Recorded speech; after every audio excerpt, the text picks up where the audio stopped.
ఉమ్మడి నెల్లూరు జిల్లా శ్రీహరికోటలోని షార్ రాకెట్ ప్రయోగ కేంద్రం నుంచి రేపు ఉదయం 5:59 PSLV C-61 రాకెట్ ప్రయోగానికి ఇస్రో సర్వం సిద్దం చేసింది.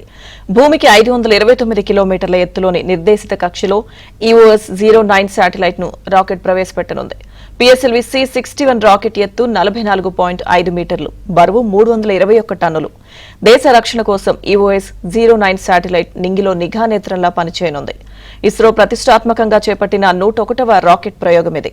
ఇవాళ ఉదయం 7:59 కౌంట్ డౌన్ ప్రారంభమైంది. 22 గంటల పాటు కౌంట్ డౌన్ కొనసాగనుంది.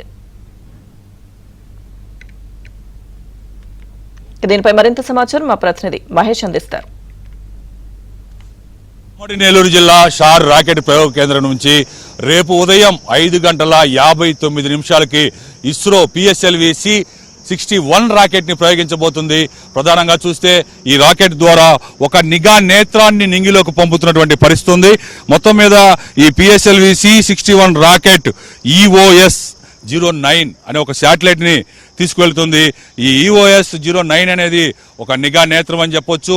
ఇప్పటికే ఇలాంటి శాటిలైట్ని దాదాపు ఇస్రో 8 నింగిలోకి పంపించడం జరిగింది.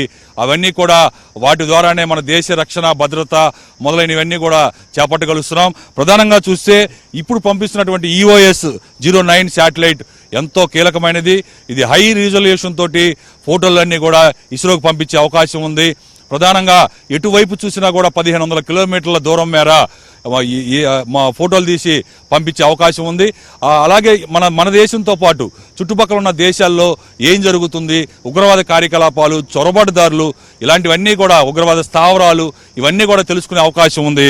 దేశ రక్షణకి భద్రత కోసం ఈ నిఘా నేత్రమైనటువంటి ఇది నిఘా నేత్రం అని చెప్పొచ్చు.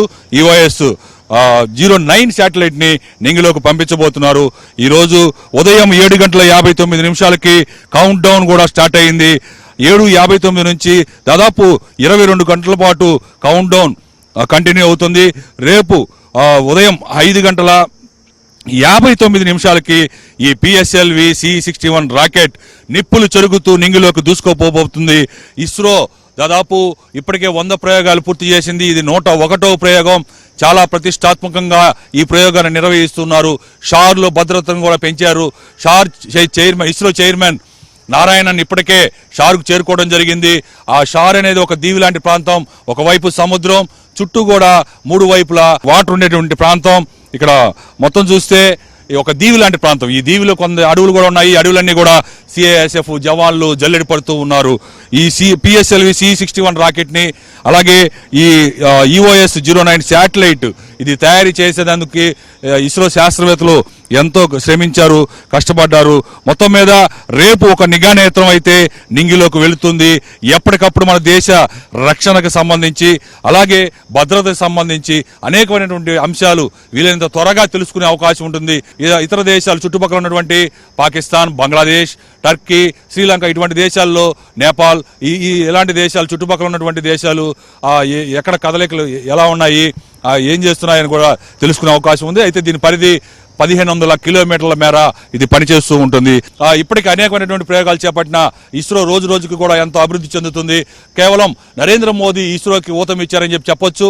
నరేంద్ర మోదీ రాకముందు కేవలం ఇస్రోకి 800-900 కోట్లు మాత్రమే బడ్జెట్ కేటాయింపులు జరిగాయి. కానీ మోదీ ప్రధాని అయిన తర్వాత ఇస్రోకి కేటాయింపులు బాగా పెంచారు. దాదాపు మొదటి ఏడాది ఆయన ప్రధాని అయిన మొదటి ఏడాది 3300 కోట్లు ఇస్రోకి ఇవ్వడం జరిగింది. అలా శాస్త్ర సాంకేతిక పరంగా మనం ముందుకు దూసుకువెళ్లే అవకాశం కలిగింది. మొత్తం మీద మోదీ ఇచ్చినటువంటి ఊతంతో ఇస్రో చాలా అద్భుతాలు సృష్టిస్తూ ముందుకు దూసుకెళ్తున్నటువంటి పరిస్థితులు ఉన్నాయి. ప్రపంచవ్యాప్తంగా చూస్తే అమెరికా, చైనా, రష్యా తర్వాత 4వ దేశంగా మన ఇండియానే నిలబడుతుంది. ఆ ఘనత తీసుకురావడానికి కారణం ఇస్రోనే అని చెప్పొచ్చు. శాస్త్రవేత్తలు అందరూ కూడా ధీమా వ్యక్తం చేస్తున్నారు. రేపు రాకెట్ ఖచ్చితంగా సక్సెస్ అయి తీరుతుంది. PSLV సిరీస్లో ఇప్పటికీ 60కి పైగా రాకెట్ల ప్రయోగాలు చేస్తే కేవలం 2 మాత్రమే విఫలమయ్యాయి. ఈ మిగిలిన అన్నీ కూడా సూపర్ సక్సెస్ అయినటువంటి పరిస్థితి. చంద్రయాన్-1 ప్రయోగాన్ని కూడా ఈ PSLV రాకెట్ ద్వారానే చేపట్టారు. ఈ క్రమంలో ఇదొక గెలుపు గుర్రం అని చెప్పాలి. అలాంటి ఈ PSLV C-61 రాకెట్ ద్వారా ఈ నిఘా నేత్రం EOS-09 ని నింగిలోకి పంపుతున్నారు. ఇది ఖచ్చితంగా సక్సెస్ అవుతుందని చెప్పి ఇస్రో వర్గాలు, శాస్త్రవేత్తలు ధీమా వ్యక్తం చేస్తున్నారు. ఇదే పరిస్థితి. Video journalist Shahid కర్మానితో Mahesh Babu, ABN Andhra Jyothi.